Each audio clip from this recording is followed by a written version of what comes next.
Hello friends, कैसे हैं आप लोग। तो चलिए स्टार्ट करते हैं हमारी कहानी को। फैब क्लासिफिकेशन ऑफ एएमएल और एएलएल, एक्यूट माइलॉइड ल्यूकेमिया और एक्यूट लिम्फोइड ल्यूकेमिया के बारे में हमें पढ़ना है। FAB classification very very important है, पैथोलॉजी का फेवरेट क्वेश्चन है, पैथोलॉजी का लेक्चर है ये और फेवरेट क्वेश्चन होता है ये। बहुत बार सारे प्रीवियस ईयर में आपको मिल जाएगा और बहुत ज़्यादा आने के चांसेस भी होते हैं, चाहे वो आपका सेकेंड ईयर हो चाहे वो आपका फाइनल ईयर हो। एमबीबीएस में फैब क्लासिफिकेशन इज फेवरेट, ठीक है, फेवरेट होता है टीचर्स का। आगे बढ़ते हैं, एएमएल के बारे में पढ़ेंगे और फिर उसके बाद एएलएल के बारे में पढ़ेंगे। फैब क्लासिफिकेशन को फैब क्लासिफिकेशन क्यों बोलते हैं, सबसे पहले ये जान लेते हैं। तो पहले तो फ्रेंच आ गया, ठीक है, फ्रेंच है, फिर अमेरिकन है और उसके बाद ब्रिटिश है। तो ये जो तीन कंट्रीज है, तीन तरीके से इसका ओरिजिन हुआ है, तो फैब क्लासिफिकेशन तीनों कंट्रीज के नाम पर इसका फैब क्लासिफिकेशन पड़ा है, ठीक है। छोटी सी चीज है। अब एएमएल की तरफ आ जाओ। एएमएल होता क्या है बेसिकली, अगर कोई 6-7 क्लास का बच्चा आपसे पूछे कि एक्यूट माइलॉइड ल्यूकेमिया क्या है, तो हम बड़े कंफ्यूज हो जाते हैं कि हम अगर अभी भी हमारे एमबीबीएस में भी पूछा जाता है ना, तो हम बड़े कंफ्यूज होते हैं इन सब टर्म से, एएमएल से, एएलएल से, बड़ा कंफ्यूजिंग होता है। चलो आज जान लेते हैं आखिरी बार, पहली और आखिरी बार, ठीक है। एक्यूट माइलॉइड ल्यूकेमिया क्या होता है, इस ट्यूमर है। सबसे पहले तो एक ट्यूमर है, ठीक है। कैसा ट्यूमर है? हेमाटोपोइटिक प्रोजेनिटर्स का ट्यूमर है। हेमाटोपोइटिक प्रोजेनिटर्स मतलब ब्लड बनाने वाले, हीमोपोइटिक मतलब हीम मतलब ब्लड और पोइटिक मतलब जनरेट करना, हीमोपोइटिक ब्लड है ना, ब्लड बनाने वाले होता है। और इसमें एक्वायर्ड म्यूटेशंस होते हैं दैट हैम्पर्स डिफरेंशिएशन। एक इंपॉर्टेंट लाइन उसमें बताना चाह रहा हूँ, डिफरेंशिएशन को वो हैम्पर करते हैं। ये जो म्यूटेशंस होते हैं इनके कारण डिफरेंशिएशन गड़बड़ हो जाता है। कैसे गड़बड़ हो जाता है देख लेते हैं। डिफरेंशिएशन होता किस तरह का है, अगर हम बात करें तो हेमाटोपोइटिक जो स्टेम सेल्स होते हैं ना, multipotent hematopoietic stem cells, multipoietic hematopoietic stem cells होते हैं, वो उनके दो सीरीज में डिवाइड होते हैं। सबसे पहले तो एक कॉमन माइलॉइड प्रोजेनिटर होता है और फिर कॉमन लिम्फोइड प्रोजेनिटर होता है, ठीक है। माइलॉइड प्रोजेनिटर जो होता है वो हमारा थ्रोम्बोसाइट्स बनाता है, एरिथ्रोसाइट्स बनाता है, बेसोफिल्स और न्यूट्रोफिल्स, बेसोफिल न्यूट्रोफिल्स और इसिनोफिल्स बनाता है, मोनोसाइट्स बनाता है। ये जो माइलोब्लास्ट सीरीज है ना, ये सारे सेल्स बनाते हैं, ठीक है। इतना ही समझ रहे हैं। अब यहाँ से ये जो कॉमन चीज थी, कॉमन से ये डिफरेंशिएट हो रहे हैं,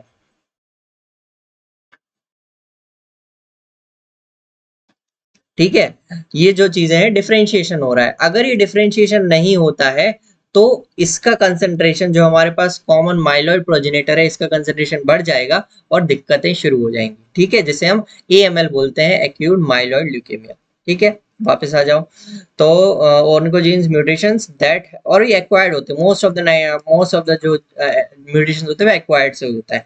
अब वो hampers differentiation leading to accumulation of immature myeloid cells in the marrow. Marrow में, है ना, ये वाला मैरो, बोन मैरो वाला मैरो, मैरो में accumulation of immature myeloid blast जो है वो बढ़ जाते हैं, इमेच्योर माइलॉइड ब्लास्ट बढ़ जाते हैं, जिसके कारण प्रॉब्लम्स होती हैं, ठीक है। ये भी मैंने बता दिया। यहाँ से ये दिक्कतें हो सकती हैं, ठीक है। आपका थ्रोम्बोसाइट्स जो है, प्लेटलेट्स है, वो भी गड़बड़ हो सकता है। एरिथ्रोसाइड है, बेसोफिल और ये लोग माइलोब्लास्ट तो बढ़ ही जाएंगे। अब हम करते हैं फटाफट इसका कैसे जो है वो क्लासिफिकेशन, फैब क्लासिफिकेशन एक्चुअल में किया जाता है। मैं लिख करके बताऊंगा पूरा ताकि अच्छे से याद रहे। फैब क्लासिफिकेशन ये है ए एम एल का।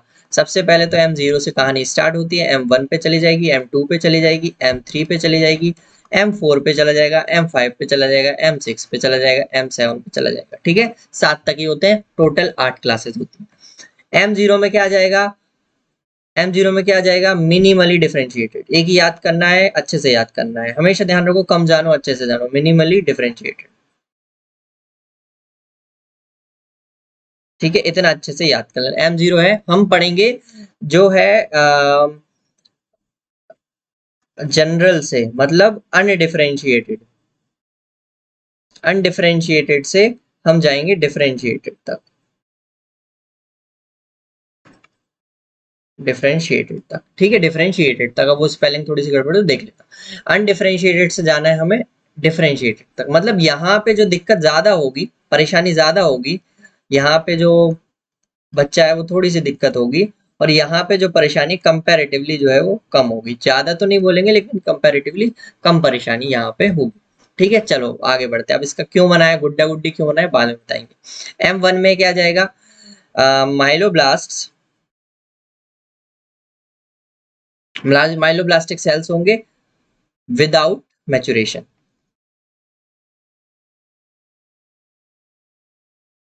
ठीक है, M1 मैचुरेशन थोड़ा सा बड़ा विदाउट, अभी माइलोब्लास्ट बन गए हैं, अभी तो टोटली मिनिमली डिफरेंशिएटेड थे, अब माइलोब्लास्ट बन गए हैं लेकिन उनमें कोई मैचुरेशन नहीं है। अगला क्या होगा, माइलोब्लास्ट, माइलोब्लास्टिक ही मिलेगा, बोन मैरो माइलोब्लास्टिक सेल्स मिलेंगे विथ मैचुरेशन।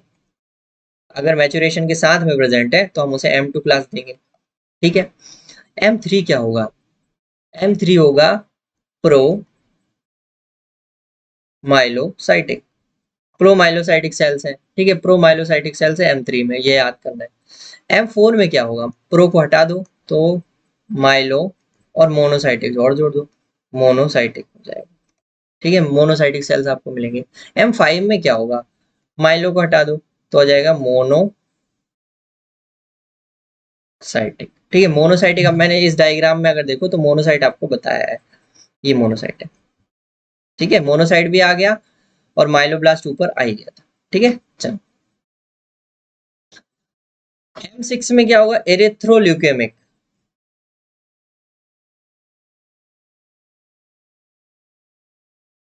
ठीक है, एरिथ्रोल्यूकेमिक होगा। M7 में क्या आ जाएगा, मेगा कैरियोसाइटिक।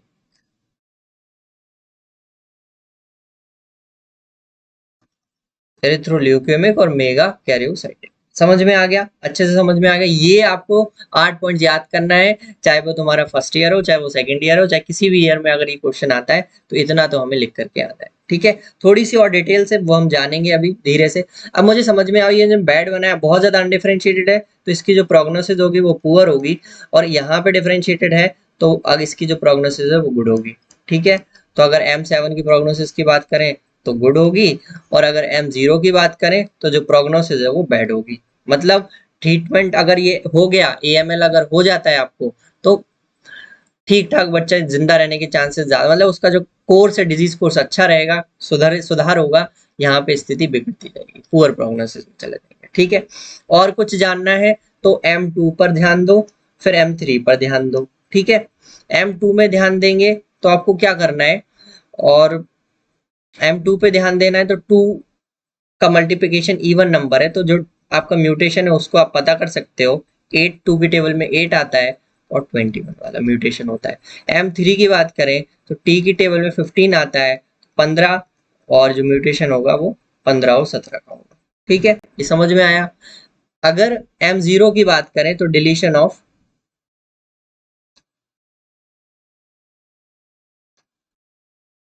है ना, 7th जो क्रोमोसोम है वहां पे दिक्कत है। आया समझ में, आगे बढ़े, चलो आगे बढ़ते हैं।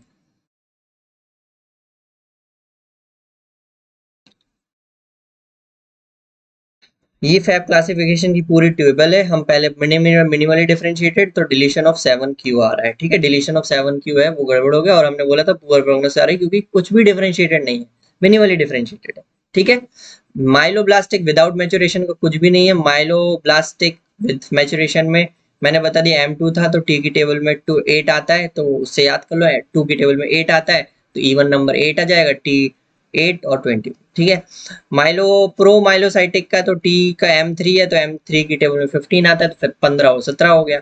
फिर M4 होता है तो 4 4 जब 16 होता है तो इन्वर्जन ऑफ 16 हो गया, क्रोमोसोम नंबर 16 का पे गड़बड़ है कुछ। ठीक है, फिर ऐसे मोनोसाइटिक और एथ्रोलिक मेगा कैरोसाइटिक में बच्चों में डाउन सिंड्रोम हो जाता है। ठीक है, एसोसिएटेड विद डाउन सिंड्रोम, जो ये लिखा हुआ। अब प्रोग्नोसिस की बात करें तो M0 हमने बता दिया था कि पुअर प्रोग्नोसिस होगी, और M7 जो है वो गुड प्रोग्नोसिस होगी। अब M0 और M7 के बीच में जो सेंटर पॉइंट है वो हमारे पास M3 है। ठीक है, M3 को भी आपको गुड करना पड़ेगा। M3 को गुड करोगे तो M3 के एक ऊपर गुड लिख दो ना, और एक नीचे गुड लिख दो। ये याद करना पड़ेगा किसकी गुड प्रोग्नोसिस है, किसकी बैड प्रोग्नोसिस है। तो मैंने ऐसे ही याद करा है कि सीक्वेंस बना दिया, ऊपर सबसे पहले पुअर लिख दिया, फिर गुड लिख दिया, बाकी सारे गुड ही हैं। इन दोनों के बीच का M3 भी गुड है और गुड के आसपास वाले भी गुड है। ठीक है, तो ऐसे करने फैब क्लासिफिकेशन AML को याद कर रहा है, आप लोग भी कर लेना, है ना। M0 को 7q है, फिर टू की टेबल आती है M2 में तो 8 और 21 है, M3 में 15 और 17 है, M4 में 4 4 16 का इन्वर्जन है, ठीक है, और M7 में डाउन सिंड्रोम। समझ में आया? इतना लिख दोगे, आगे बढ़ते हैं। अब यही मैंने बताया था कि रेड ब्लड सेल्स अफेक्ट हो रहे हैं, एरिथ्रोल्यूकेमिक हो रहा है, मेगा कैरियोसाइटिक आ रहा है और माइलोब्लास्टिक आ रहा है। तो ये माइलॉइड स्टेम सेल के दिक्कत करता है, ठीक है। अभी हम लिम्फोइड का भी पढ़ेंगे। अब स्पेशल पॉइंट्स कुछ लिखने होते हैं, वो हमें लिखना है, ठीक है। M3 वाला जो होता है वो एसोसिएटेड विथ, ये स्पेशल पॉइंट लिख दोगे तो टीचर खुश हो जाएगा, DIC, डिसएमिनेटेड इंट्रावस्कुलर कोगुलेशन। M4 होता है associated with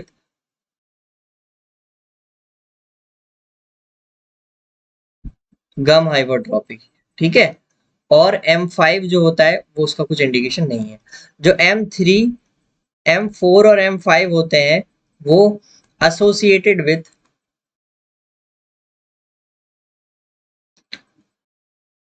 hepato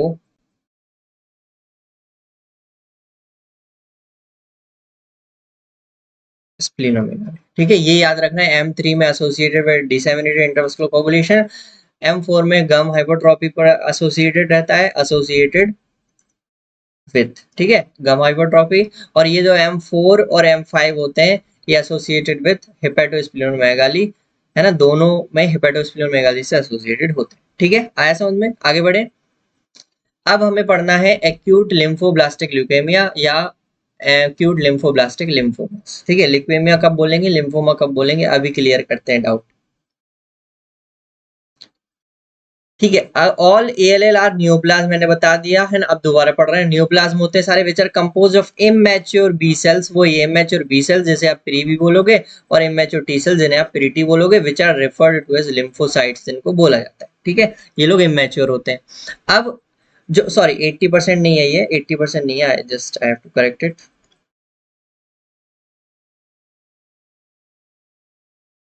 about 80% of the BALLs जो होते हैं वो चाइल्डहुड में आते हैं, और ल्यूकेमिया जिनको आप बोला जाता है, ठीक है, इसीलिए यहाँ पे ल्यूकेमिया लिखा है।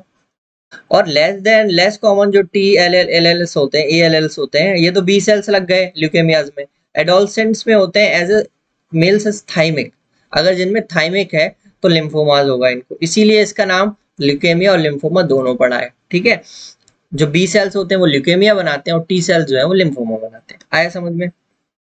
आगे बढ़े, इसका ये डेफिनेशन बताइए ALL की। अब आ जाते हैं एफ क्लासिफिकेशन ऑफ ALL, बहुत छोटा सा है, ज्यादा दिमाग नहीं लगाना है, बस पढ़ना है अच्छे से, ठीक है। ये हो गया स्मॉल, ठीक है, सेल मॉर्फोलॉजी में L1 L2 L3 में डिवाइडेड है, स्मॉल एंड होमोजेनस हो गया। ये large plus heterogeneous totally opposite हो गया बिल्कुल, और ये लार्ज है लेकिन होमोजेनस है L3, ठीक है। साइटोप्लाज्म यहाँ पे स्कैंटी मिलेगा आपको, यहाँ पे वेरिएबल बट ऑफन अबंडेंट, काफी अच्छा साइटोप्लाज्म रहता है L2 में, फिर मॉडरेट टू अबंडेंट साइटोप्लाज्म रहता है L3, ठीक है। आया समझ में? ये हो गया फैब क्लासिफिकेशन ALL। वैसे ये ज्यादा इंपॉर्टेंट नहीं है, हमारा AML का फैब क्लासिफिकेशन बहुत ज्यादा इंपॉर्टेंट है, इसीलिए उसे अच्छे से पढ़ना है, ठीक है। Thank you very much. अगर कोई क्वेश्चन हो, आपका डाउट हो, तो आप फटाक से कमेंट सेक्शन में पूछ सकते हो, है ना। चलिए, good luck, thank you very much.